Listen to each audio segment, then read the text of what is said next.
Hi class, this is Mr. Butler. I'm here to discuss today's assignment for the end of chapter 6, which is the end of Mice and Men. So thank you for reading the entire novel with us for the past few weeks. We're going to do a few more assignments about it and then move on to another unit. But just want to take the moment to stop and mark the fact that we've read the entire book together, which is great. So let's take a look at the screen. This should be familiar to you. It's the annotation procedure that we've been using for the past few assignments. We're going to continue to use annotation procedures by making comments in the margins with the Google Comments feature, which many of you have mastered. Okay, one quick thing though. So this weird thing is happening where you make your comments and then when you turn it in, you can't see your comments anymore. What happens is after the due date passes, the comments reappear for some reason. I don't know why, but I can see them after the due date, even if you can't. So a lot of you are saying, hey, where'd my comments go? I can see them. You're fine. Please continue to make them. You're doing a great job with that. So just wanted to let you know. All right.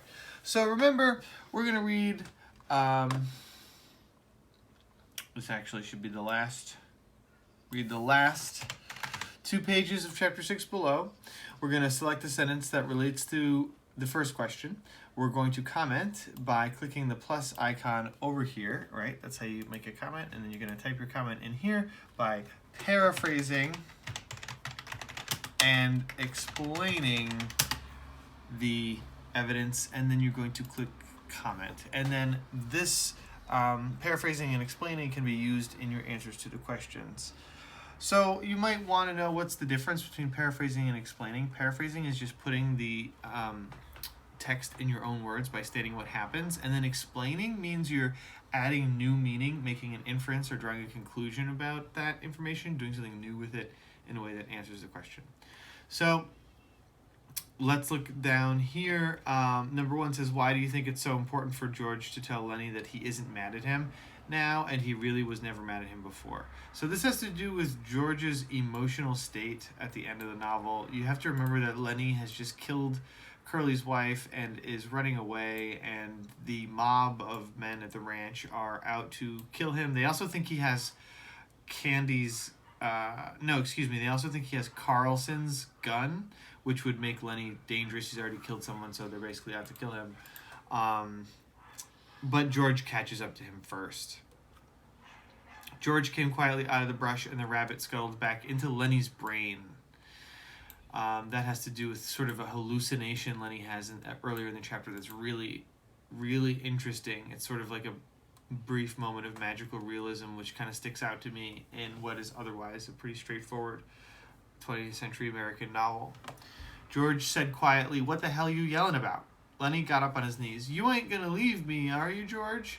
Now, in a sense, George is going to leave and abandon Lenny in the worst way possible by killing him, but Lenny never realizes that, and that is kind of the beauty of and the sensitivity and the empathy of this scene. "I know you ain't." George came stiffly near and sat down beside him. "No, I knowed it," Lenny cried. "You ain't that kind." Not meaning kind as in like you ain't that kind, but you ain't that kind of person. George was silent. Lenny said, "George, yeah, I done another bad thing." "It don't make no difference," George said, and he fell silent again. You want to think about why George doesn't say, "I know," or like, "Yeah, Lenny, why'd you do that?" He says, "It don't make no difference." Only the topmost ridges were in the sun now. The shadow in the valley was blue and soft. From the distance came the sound of men shouting to one another. So here comes the angry mob coming to kill Lenny. As soon as they catch up to Lenny, they'll kill him, and George can't stop them. George turned his head and listened to the shouts. "Lenny," said George, "yeah? Ain't you gonna give me hell?" Meaning, ain't you gonna yell at me? "Give you hell?" "Sure, like you always done before. Like, if I didn't have to, I'd take my $50. So this is hearkening back to chapter 1, where Lenny is sort of being foolish, playing with the mouse. He wants the ketchup on his beans, and George lets him have it. George is also probably more mad at the bus driver in that scene, but George is used to yelling at Lenny for being stupid. And here Lenny expects that same treatment because Lenny thinks that life is going on as normal, even though that's not the case. And then George says, Jesus Christ, Lenny, you can't remember nothing that happens, but you remember every word I say. Well, you ain't gonna say it.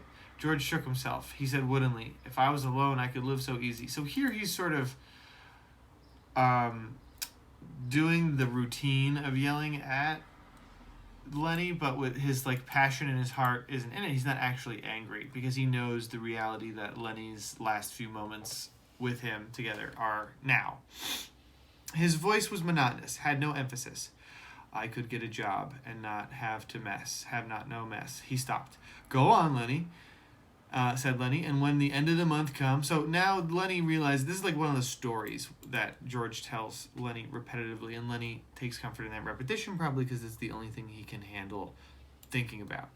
And when the end of the month came, I could take my $50 and go to a cat house. He stopped again.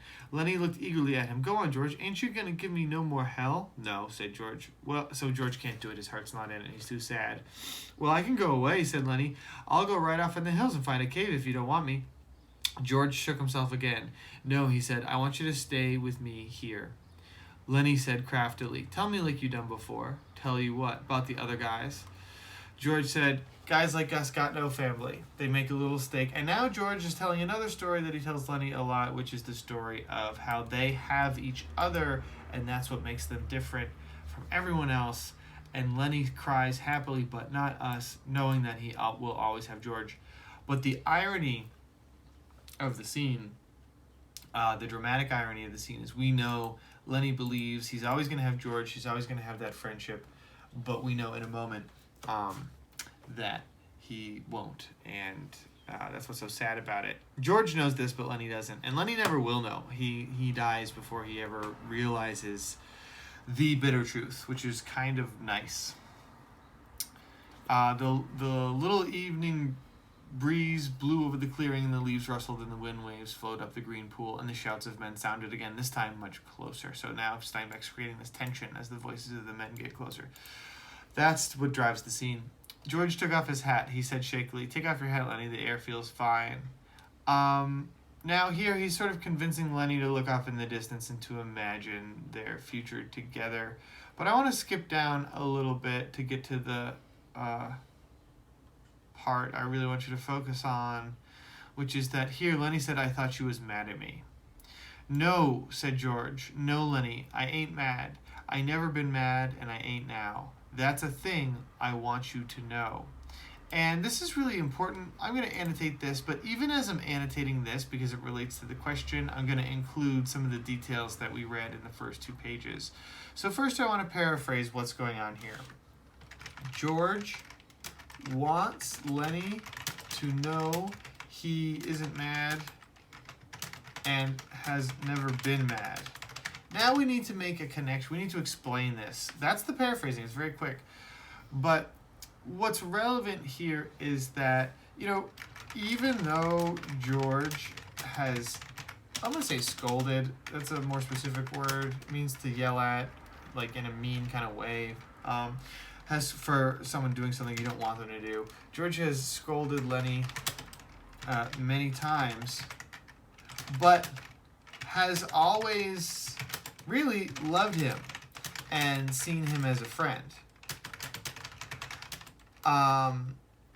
Even though, all the contrasts here, George needs to abandon Lenny.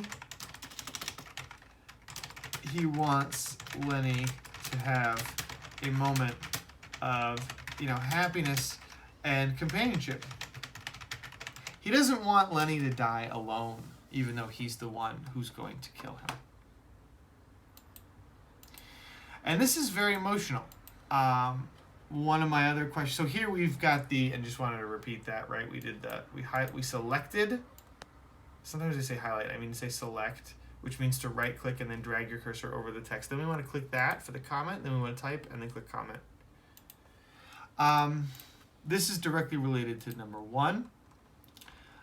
Another question I have is how the descriptions and details show that George is having extreme difficulty in telling Lenny the story. So if we go back over your annotation for number 2 might actually be before your annotation for number 1, as you realize George is in extreme emotional distress, but like he can't let Lenny know that.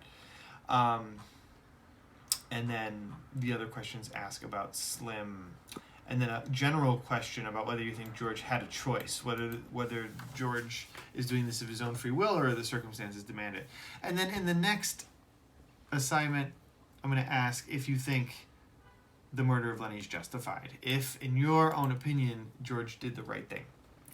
Okay, guys, thanks a lot. I hope this helps you with the last questions on Of Mice and Men. Stay safe and healthy, and I will see you soon.